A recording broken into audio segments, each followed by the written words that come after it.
giving a voice to an entity that human beings have cruelly persecuted for a generation. Ode to a sponge.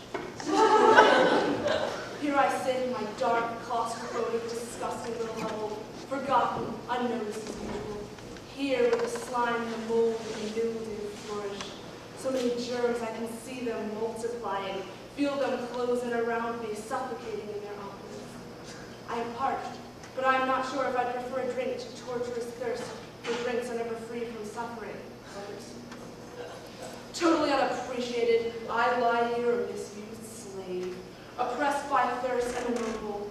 I'm only here for their convenience, like a brick in one of their houses, or a toothpick in one of their boxes.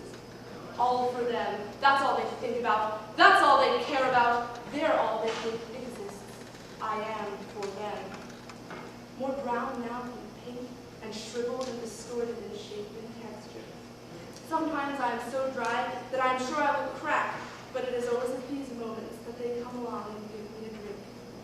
I bless them at first, so grateful to be relieved at last, to be engorged with life-giving water and feel reborn yet again. But it's a short euphoria of resurrection before the gulping orange poison is forced into my pores, choking me into breathless anguish worse than the desert feeling through which I suffered a moment ago. I can't even suck the water around the poison for long because they mercilessly spread it over every inch of my body. And how do they do it? They squeeze me as tightly as possible. They scrunch my front on my back, force my rectangular frame into a neck-breaking ball, if I have bones. Each time they unfold me for a moment, I gasp for air desperately, only greeted by the noxious fumes of the orange slop. I become frantic for my life until I realize in my bitter misery that I don't have one. I will never be allowed to escape the misery that I suffer day after day and be more mistreated than the most miserable and most wretched of them. Then they begin the blatant physical abuse, the abrasion. Back and forth, back and forth, back and forth, back and forth, back and forth, back and forth, forth, back and forth, back and forth, back and forth, back and forth, across the rough surface coated with rougher refuse. My skin begins to peel. Sometimes it comes off in chunks. That is, it begins to, but that's not enough for them, painful as it is. They must pull off my dangling pieces of naked pink flesh, sending sharp shrieks of agony from my soul into the ether. How they don't hear it, I'll never know. I suppose they feel themselves too important to worry about the insignificant screams of a sponge. They suppose that I don't feel pain because I can't bleed, that I don't have feelings because I can't see, or hear, or touch, or move. And this is the greatest pain of all the injustice they do me. This is the worst. The assumption that I don't feel, that I am here only to serve them, which, depressingly, I am, that I deserve no respect, that after my slave torture is over, I am only fit to be tossed, not placed back in my miserable existence. And I know well that when they wear me out so that I am no longer of any use to them, they will dispose of me without a backward glance or a pang of guilt. And all I ever wanted was a little appreciation. That would wash away, pun intended, all my bitterness instantly. Just like the water they always drench me with to remove the poison after they abuse my skin, their one tinge of compassion. Part 2, the sponge finds love. It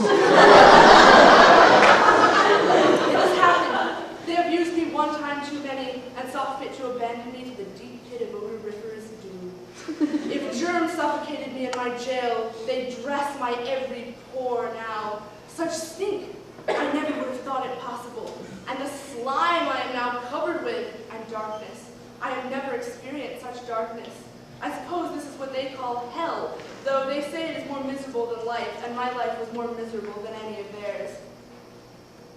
And moving, a sensation I've never felt without the onset of human hands.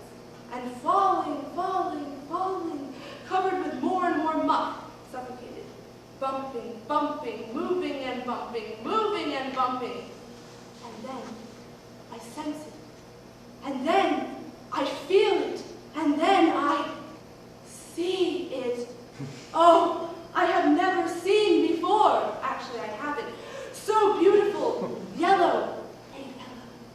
We are pressed together, ever so tightly against one another. The slime strangely pleasant as it rubs between us.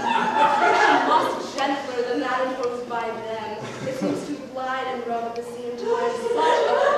It's beautiful, yellow, and the things I am beautiful, a pink. I have never seen such a pink as you, it said shyly, radiantly, seductively. Nor I, such a yellow, I replied in much the same tone. We were glued together, quite literally. And we were happy, happy! An emotion neither one of us had ever felt before, entranced by one another, unable to move, physically of course, but emotionally too. For the first time in our lives, we didn't want to move at all. I just wanted to stay here entranced by yellow. It wanted to stay here entranced by pink. Yes, by me. Whatever moved us bumped too hard this time and bumped us off one another. The yellow slipped further down the muck, away from me, most likely for everyone.